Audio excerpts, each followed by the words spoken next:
Mila.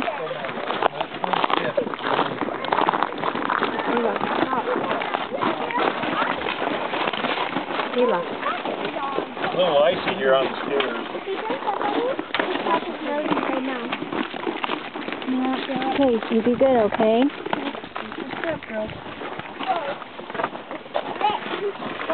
How good this video is going to turn out. Careful, what's up? Oh, wow. Come on in, guys. Here we go. Well, Oh my gosh. I think they're safety glass. Yeah, you say you can walk. Got lots of rocks and lots of grandkids. So I figured I'd better put safety glass in. Smart. Because you're completely underground here. You're about the ground is about right here at the front. And I bermed it up in the back.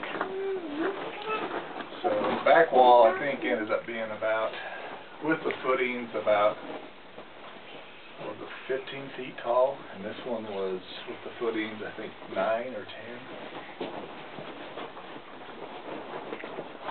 But it's been a lot of fun. This is the first year. I'm in my second year now. I finished it in December of last year and didn't do anything until March. And I started planting my seeds in here on the 15th of March. And I got my first tomatoes the very first day of June. Wow. And I haven't eaten any tomatoes yet in January, but I'll get a few. Yeah. So they're almost perennial. I mean, they're still alive. Yeah, they'll. What I don't know is will they come back from their roots? You know, because the days are now getting longer, as you know, almost a month, and it makes a huge difference. Wow. But the plants, I think they froze a little bit. I've never seen it freezing in here, but they might have. But they don't get the photosynthesis on the days that we have a lot of cloud cover.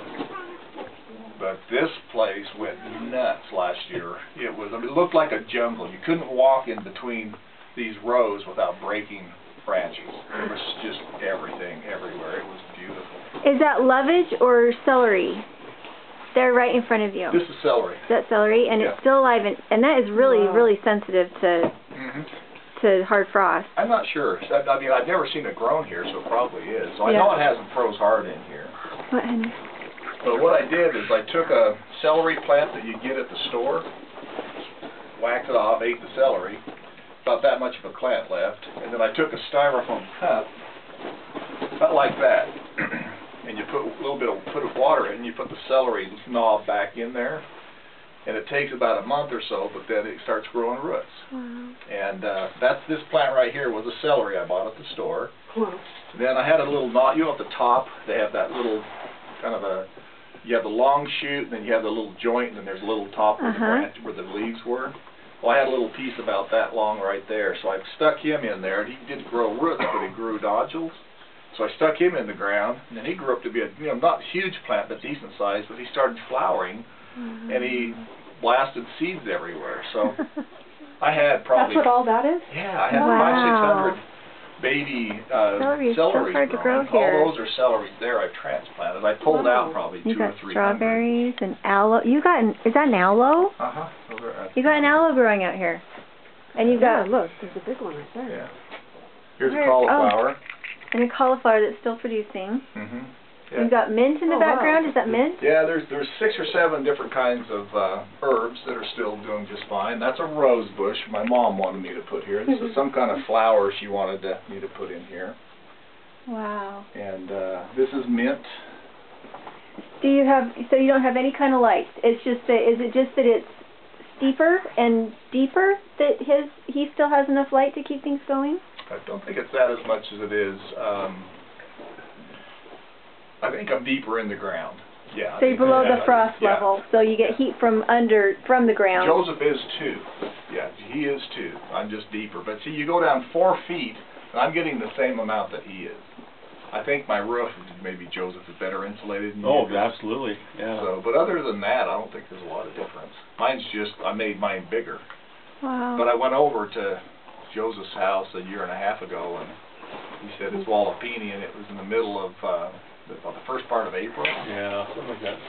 And when picked his brain. Well, I walked in there, and it was like 90 degrees. Yeah. And today, No, if this says 100, 100 and almost 10, here it's 110. Back here it's not. You know, so. I say, but that's not uncomfortably cold. I mean, no. It's chilly, but it's, no. I'll bet you it's warmer than it is outside. You know About that. freezing. Yeah. And what base did you use? Since you have the raised beds, you don't have to worry about drainage or anything. But what are you using for your medium? Well, what I did is it's a dirt floor. Then I put in about 6 inches of gravel.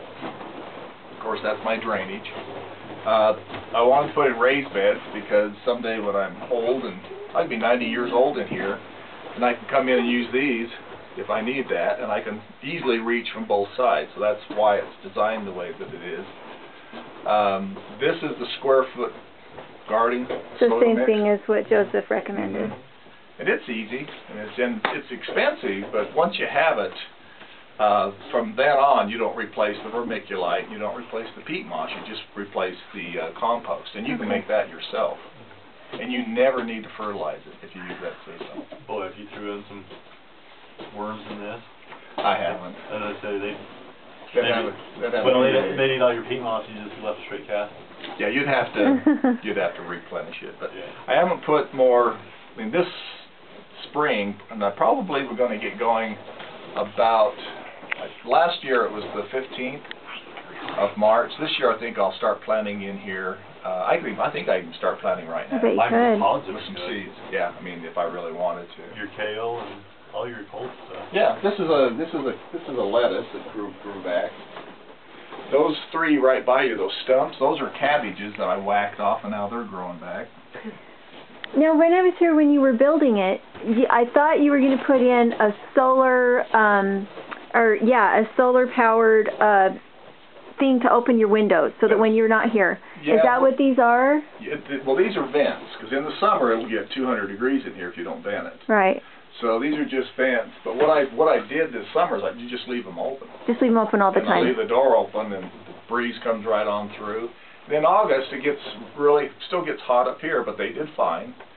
And what I've noticed is the fruit on the tomatoes are a little thicker when it gets a little hotter.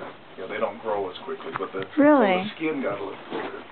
But I'm not using these for my tomatoes, and by that time, my tomatoes in the garden were going down, so I had lots of tomatoes there. And so this really, it was like in May and June I have tomatoes, and then I'll have them in October, November, and I picked about 30 or 40 tomatoes in December that were just wonderful. My second picking was about the 15th of December.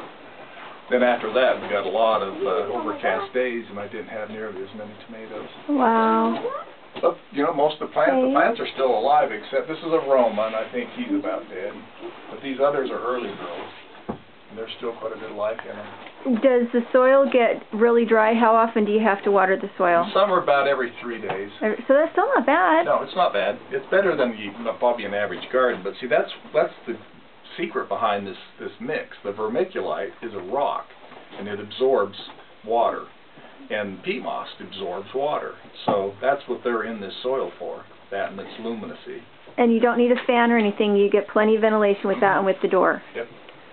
Almost, I can't remember, there's no weeds in here because they can't get in. Right. The only weeds I've got is if I brought a plant in from a store or from a friend, and you know, it might have been a little seed or something like that. Wow. Almost no pests in here. I do get a few pests. But the ones I did get, I think I brought, and I learned this year from a little magazine I take, when you bring a plant home from any store or anywhere, you don't put it in your greenhouse for a week. See what comes out of the bug life. And so I did get some neotodes and a couple little things, but I blasted them. And this is incredible. But I had massive cauliflowers in here. I mean, they were this big, pure white. Grew several. And Joseph did 2 pineapples. We harvested some pineapples, 2 pineapples this year. Wow. Now they were already pineapple plants and the fruit had already set, but we finished the process. So it was neat when people would come in and there'd be pineapple plants sitting there. And you ate it and it tasted good? Wonderful. Wow. It was delicious. You know the hard core? Yeah. It wasn't hard. No hard core, because it ripened all the way. It didn't get picked when it was green. Yeah, and they were a little smaller. They were probably, what, about this big, Joseph? But they were marvelous. I wonder if you could do melons in here then. Well, I started watermelon in here, and then I transplanted them out there. Let me see if I got them on my phone. Melons take a lot of room. Yeah. And if you start them in here, but you need to grow them in a main garden. They just take up too much room. And it didn't. I thought they were supposed to be transplant sensitive, but not. I planted them from seeds, and then I had them. I had some in here, but most of them I had in pots, and then I just took the pots out. Oh, gotcha. And that's what I do. I'll show you the pots. When I go to the store and stuff, save all of these, because what I learned, because I'm learning, I planted. Let me hold on a second. Let me get this here for you. I planted.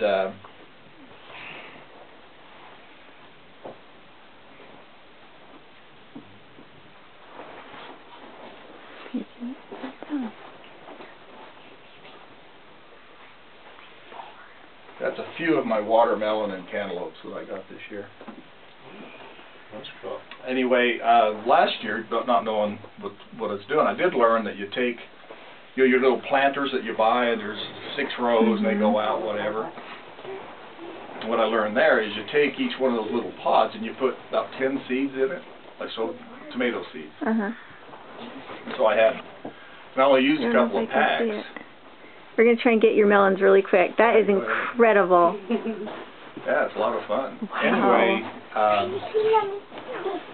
what I did is I grew those plants, and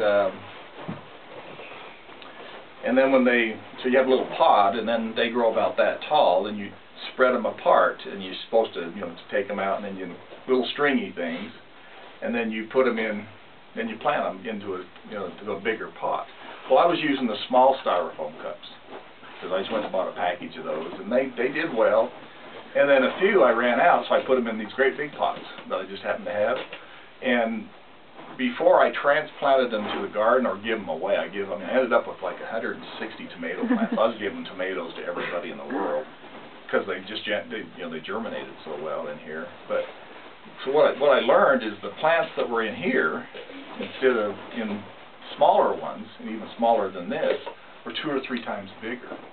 Wow. And that's because of the roots and everything, they just have more nutrition and everything. So I'm only going to use this instead of the small ones. So do you just cut down the side when you put them in the garden rather than disturbing the roots? Do you just crumble the cup a little bit and plant it in the garden, or do you peel that off? Yeah, these are great, because all I do is I take a pin and I go poke, and that makes the drainage hole. And you put it in here, and I usually don't put too much soil, especially with tomatoes, because you can put it more, as the tomato grows, you can set up the stalk, and the stalk becomes part of the root system. That's another thing I learned. And then this is my cup, it's almost full. The tomato plant's this tall when you're ready to transplant it. And all you do is just go crunch, crunch, crunch, crunch, crunch, and it just, whoop, and it pretty much falls out into your hand. And you just reuse the cups? If it doesn't damage it too much, yeah. Okay. Yeah. I went to using the soil blockers, and they work really well. As soon as you figure out your soil, this soil mix works pretty good here with this. Yes. Just regular potting soil to get it mixed up good. Do you have the little maker? Yeah, I bought the maker. But there's ways you can make them too to be easy enough to make. But I just put those in the tinfoil, disposable things. Yep. And sub-irrigate them, and they do really well. Because I like using those too. I use the paper ones, just that's what we had. Yeah, you use what you got. And the soil blocker, I actually was going to get one, but what I learned, well not learned, but I don't want that many plants. Because I had plants. This whole row up here, I planted probably about 15 underneath, on the same area. By the stalks, by the tomatoes.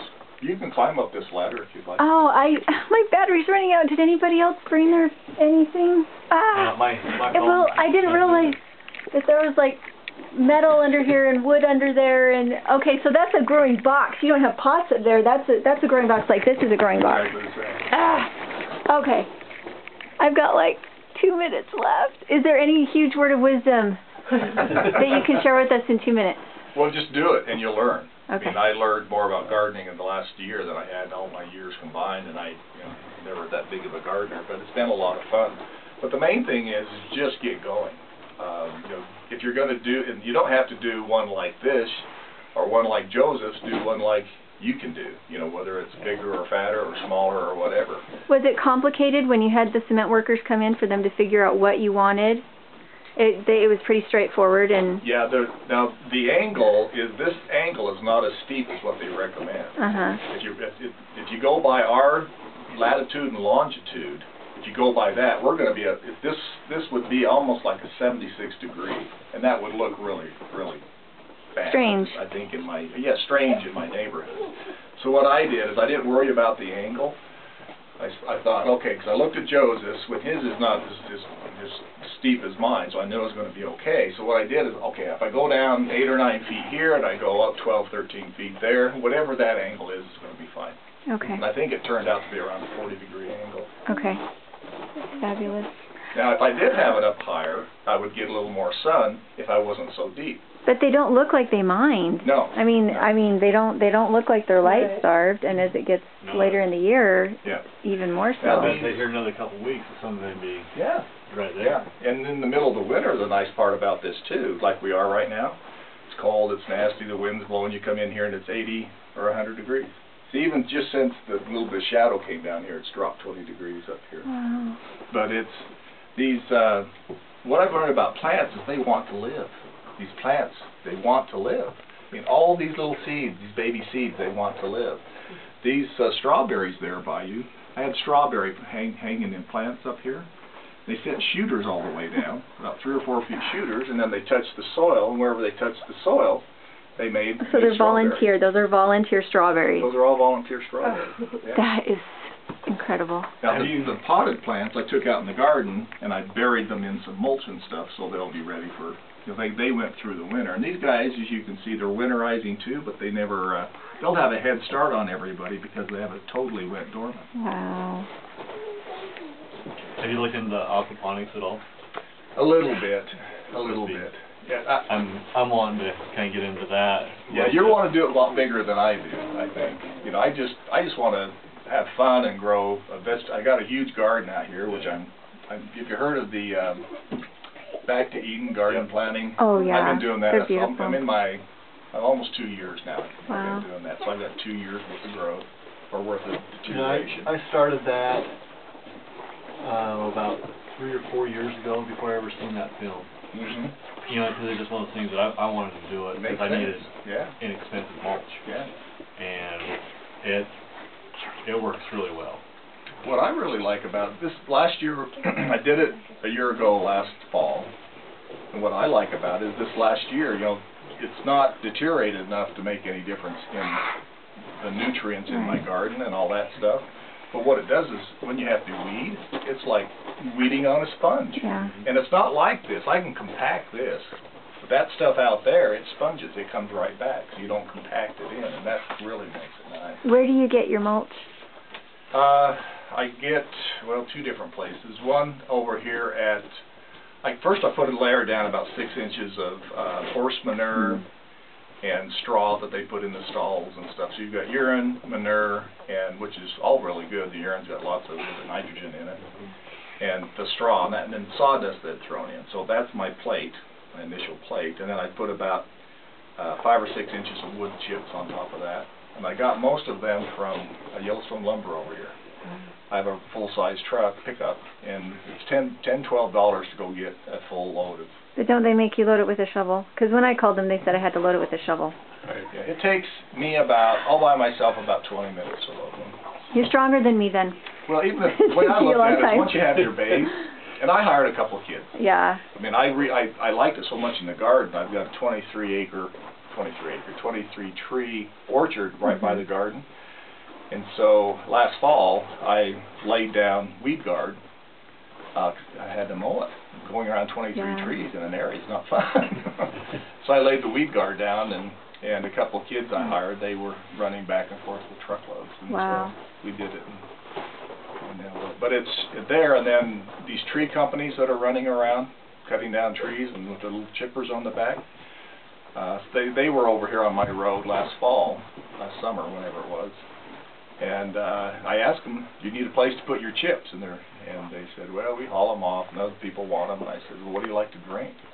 And I said, "Oh, I like Sprite." And the other guy says, "I like beer."